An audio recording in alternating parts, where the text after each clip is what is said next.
Hi, எல்லாருக்கும் வணக்கம். நம்ம சேனலில் இன்றைக்கி வெரிகோஸ் வெயின் பற்றி பார்க்க போகிறோம். நார்மலாக கால்லேருந்து ஹார்ட்டுக்கு பிளட் வந்து பம்ப் ஆகி போகும். அப்போனா தான் சர்க்குலேஷன் கரெக்டாக நடக்கும். இப்போ கால்லேருந்து ஹார்ட்டுக்கு பிளட் வந்து பம்ப் ஆகி போகுதுன்னா கிராவிடேஷனுக்கு ஆப்போசிட்டாக இந்த ப்ராசஸ் நடக்கும். அப்போ என்ன ஆகும், இன்னும் எக்ஸ்ட்ரா மசிலோடைய ஸ்ட்ரென்த்து தேவை. அப்புறம் வந்து வால்ஸில் அந்த வெயின்ஸில் வந்து வால்வோடைய வேலை அதிகமாக தேவை. இப்போ இது வந்து மேக்ஸிமம் யாருக்கெல்லாம் வரும்னா நின்றுக்கிட்டே வேலை பார்க்குறவங்களுக்கும் ரொம்ப நேரம் உட்காந்துருக்கவங்களுக்கும் தான் மேக்ஸிமம் இது வரும். ஏன்னா நின்றுட்டு இருக்கும் போது தான் பம்பிங் ஆக்ஷன் வந்து அதிகமாக தேவைப்படுது.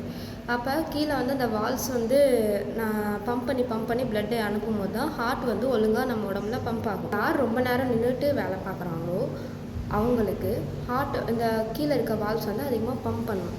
ரொம்ப நாள் பம்ப் பண்ணி என்ன ஆகும், அது ஹார்ட்டோடைய வால்ஸ் வந்து வீக் ஆகிடும். அப்போ வீக் ஆகும்போது பிளட்டு வந்து அங்கே தேங்க ஆரம்பிக்கும். பிளட்டு வந்து ஹார்ட்டுக்கு போகிறதுக்கு அப்படியே கொஞ்சம் கொஞ்சமாக குறைய ஆரம்பிக்கும். அங்கே வந்து தேங்க ஆரம்பிக்கும். ஒரு கட்டத்துக்கு மேலே என்ன ஆகும் அப்படின்னா, அந்த அந்த பம்ப் ஆகிற பிளட்டும் அந்த ஸ்டோர் ஆகிற பிளட்டு வந்து அதிகமாக அங்கே வந்து ஸ்வெல்லிங் நடக்கும். இது மேக்ஸிமம் எங்கெங்கே நடக்கும்னா கால்லையும் பாதத்துலேயும் தான் நடக்கும். இப்போ ஸ்வெல்லிங் நடக்கும்போது அங்கே நிறைய தேங்க ஆரம்பிக்குமா, எடிமாவாக ஆகி காலில் வெயின்ஸ்லாம் தெரிய ஆரம்பிக்கும். அப்புறம் இங்கே வந்து ஆர்பிசி செல்ஸ்லாம் வந்து லீக் ஆக ஆரம்பிக்கும். அப்போ ஆக்சிஜன் சப்ளை கம்மியாகும். கொஞ்ச நாள் ஆக என்ன ஆகும், இது மேபி அல்சராக ஃபார்ம் ஆகலாம். இல்லை அந்த இடத்துல இருக்க ஸ்கின்ஸ் எல்லாமே வந்து திக்கன் ஆயிரும். அப்புறம் கடைசியாக உடம்புல இருக்க எல்லா வெயின்ஸுமே வந்து இன்ஃபெக்ஷன் ஆயிரும். பிளட் சப்ளை வந்து உடம்புக்கு கம்மியாயிரும். இதை வந்து நம்ம எப்படி கண்டுபிடிக்கலாம்னா டாப்ளர் அல்ட்ராசவுண்ட் மூலியமாக கண்டுபிடிக்கலாம். சவுண்டு வேவ்ஸை வந்து வெயின்குள்ளே அனுப்பி அதை வந்து செக் பண்ணுவாங்க.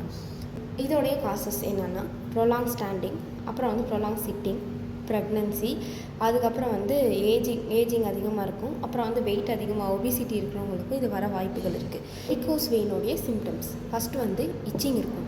அப்புறம் வந்து வெயின்ஸில் ப்ளூ கலராக ஆயிடும். அப்புறம் காலில் வீக்கம் இருக்கும். அப்புறம் ஹெவினஸ் இருக்கும். அப்புறம் வந்து நைட் கிராம்ஸ் இருக்கும். நைட் வந்து நிறையா இதாகும். இதெல்லாம் தான் வந்து வெரிகோஸ் வெயினுடைய சிம்டம்ஸ். இதுக்கு ட்ரீட்மெண்ட் என்னென்னா, ஃபஸ்ட்டு ஜென்ரல் மேனேஜ்மெண்ட் வந்து பார்த்திங்கன்னா காலை வந்து தூக்கி தான் வச்சுருக்கணும். தூக்கி வச்சுருந்தா தான் அந்த பம்பிங் வந்து ஒழுங்காக நடக்கும். அதனால் வந்து மேக்ஸிமம் காலை வந்து தூக்கி வச்சுருந்தாலே போதும், இது நல்லா க்யூர் கிடக்கும். அப்புறம் வந்து எக்ஸசைஸ் பண்ணணும். சர்ஜிக்கலாக பார்த்திங்கன்னா லேசர் சர்ஜரி தான் பண்ணுவாங்க.